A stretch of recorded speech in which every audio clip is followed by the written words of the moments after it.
आगे विधानसभा के चुनाव के लिए अभी से ड्यूटियां लगाई हैं। बूथ के स्तर पे, जोन के स्तर पे, हल्का के स्तर पे अलग अलग लोगों को जिम्मेवारी सौंपने का काम किया है और हम एक नया गठबंधन बनाने जा रहे हैं। उसके लिए माजरा साहब की अध्यक्षता में हमने एक 5 मेंबर की कमेटी बनाई है जो प्रदेश भर के अलग अलग संगठनों से, जो सामाजिक और राजनीतिक संगठन है, उनसे बात करेंगे। चौधरी देवीलाल ने सन 1987 सारे प्रदेश के गैर कांग्रेस गैर भाजपा के संगठनों को इकट्ठा किया और एक संघर्ष समिति बनाई थी। नतीजा उसका ये था कि कांग्रेस को सत्ता से बाहर कर दिया। कांग्रेस को सत्ता के नज़दीक ना आए, भाजपा सत्ता से पार हो, इसके लिए हम भी एक इस तरह की संघर्ष समिति बनाएंगे, जिसके लिए कल से माजरा साहब और उनकी पूरी टीम काम करना शुरू करेंगे। जहाँ स्टेट के स्तर पे पहले ये बातचीत करेंगे, वहीं नेशनल के स्तर पे जब नेताओं से बातचीत करने का समय आएगा, मैं और माजरा साहब दोनों जाकर के नेशनल के स्तर पे भी सबसे बातचीत करेंगे। इंडिया गठबंधन जो है वो केवल लोकसभा के चुनाव का था। अब जब विधानसभा का चुनाव होगा तो सब अलग अलग चुनाव लड़ेंगे। हमारा प्रयास ये रहेगा, कांग्रेस तो ये कहती है कि हमने किसी को इसमें शामिल करना ही नहीं। हमारा प्रयास रहेगा कि जो इंडिया गठबंधन के सहयोगी हैं उन सबको, क्योंकि हमने उनको पहले फतेहाबाद में भी चौधरी देवीलाल जी की जयंती में बुला करके पूरे देश को एक मैसेज दिया था कि तीसरा एक गठबंधन बन सकता है, दूसरा एक गठबंधन बन सकता है जो इसके खिलाफ लड़ाई लड़ सकता है। उसी दिन से एक मैसेज जाना शुरू हो गया और उसी टाइम से एक इंडिया के नाम का गठबंधन बन गया। हम भी चौधरी देवीलाल जी की जयंती फिर आ रही है 25। हम इंडिया गठबंधन में जो लोग जो हमारे सहयोगी रहे हैं उन सबको आमंत्रित करेंगे और उससे पहले सबसे बातचीत करेंगे, देखेंगे हम कहाँ तक इस मामले में सफल होते हैं। मुझे उम्मीद है कि वो लोग हमारे साथ खड़े होकर अपनी राजनीतिक पार्टियों हरियाणा में अपना जगह बनाने की कोशिश करें।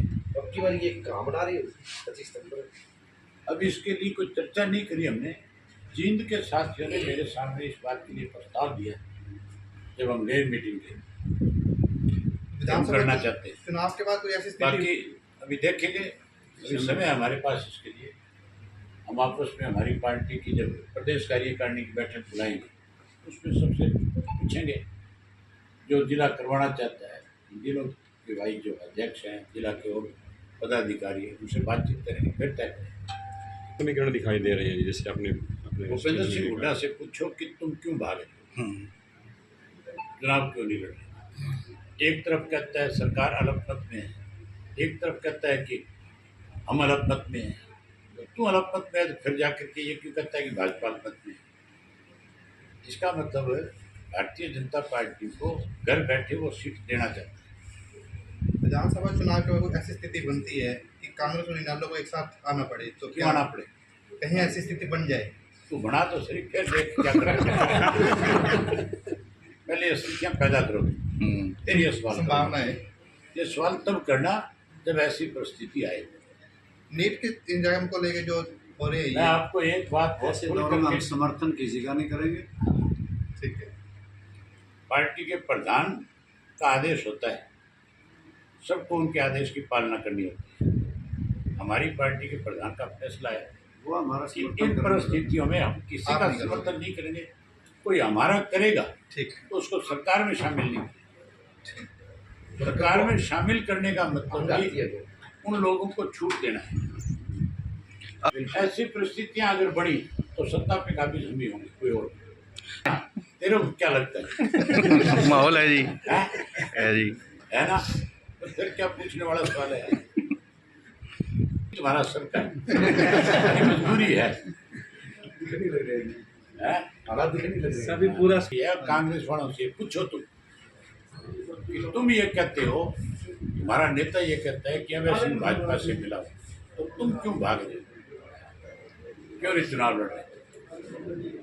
हुड्डा का बेटा जब राज्यसभा का चुनाव के लिए नाम आया था तब तो हुड्डा ने मेरे से जयप्रकाश के माध्यम से, जयप्रकाश के टेलीफोन से टेलीफोन किया मुझे और मेरे से वोट मांगा। जयप्रकाश ने कहा कि लो हुड्डा साहब बात करें, और उसने कहा कि मेरे बेटे को कांग्रेस ने प्रत्याशी बनाया दीपेंद्र को, उम्मीद करूंगा कि आप मेरी मदद करें। हुड्डा से आप पूछ लेना। मेरा अगला जवाब ये था कि मैं भाजपा को किसी कीमत पे वोट नहीं दूंगा। पहली बात तो मुझे लगता नहीं आपके बेटे के सामने भाजपा उम्मीदवार उतारेगी, क्योंकि आपके संबंध बहुत अच्छे हैं। मैंने उसको ये बात कही थी, और कोई उतारेगी तो मेरा वोट आपके पक्ष में है। तो अगर उस वक्त हुड्डा मेरे से वोट मांग सकता है तो फिर हुड्डा को अब वोट मांगने में कोई शर्म क्यों आनी चाहिए? हुड्डा ने यह भी पूछो हुड्डा से कि जब तुम्हारा राज्यसभा का पीछे कैंडिडेट लड़ रहा था, क्या नाम आपका, माकन जी। माकन, तब उसने मेरे से वोट क्यों नहीं मांगा? तभी तो मांगना चाहिए था कि नहीं मांगना चाहिए? क्योंकि चुनाव तो कांग्रेस लड़ रही थी, मैं तो नहीं लड़ रहा था, और मैं उसके खिलाफ था भाजपा के, उसको वोट मांगना चाहिए था। और मैंने कोई भाजपा को वोट नहीं डाला। सारा दिन बकवास करते हैं कि मैंने भाजपा को वोट दिया, भाजपा को वोट दिया। मेरे सामने आकर के खड़े होकर के बताए ना एक बारी, जो भी नेता इनका ये बात करता है वो मेरे सामने खड़ा नहीं हो सकता। मेरा वोट जो गया था वो इंडिपेंडेंट को गया था। उस इंडिपेंडेंट को मैं अकेला मदद नहीं कर रहा था, उसको बहुत कर रहे थे। मेरा तो फर्ज बनता था उसकी मदद करना। उसने, उसके बड़े भाई ने चौटाला साहब की जेल के अंदर सेवा करी थी। इन कांग्रेसियों ने तो चौटाला साहब को जेल में भेजा था। जिन्होंने चौटाला साहब को जेल में भेजा वो मेरे से ये उम्मीद करेंगे कि मैं उनकी मदद करूँ? ये कहाँ लिखा हुआ है?